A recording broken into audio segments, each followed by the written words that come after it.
What are product and period costs? We can categorize costs in a manufacturing firm into two categories: product costs and period costs.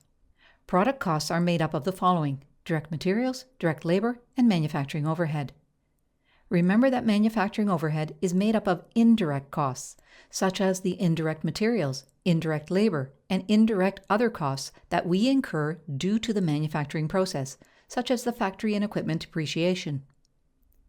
Product costs are recorded as assets on the balance sheet in the inventory account when they are produced. For that reason, product costs are called inventoriable. When the product is sold, they are moved from being assets on the balance sheet to being expenses on the income statement in the account called cost of goods sold. But product costs are first recorded as assets on the balance sheet in the inventory account. Period costs are all the costs which are not product costs.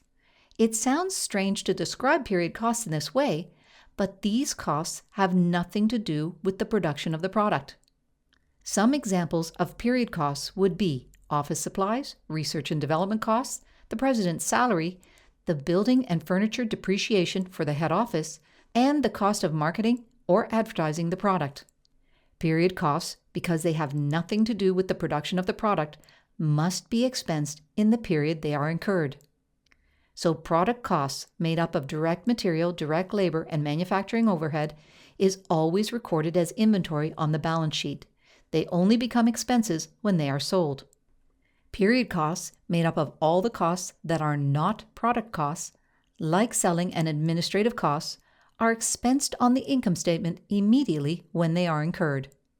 Product and period costs. Thanks for watching.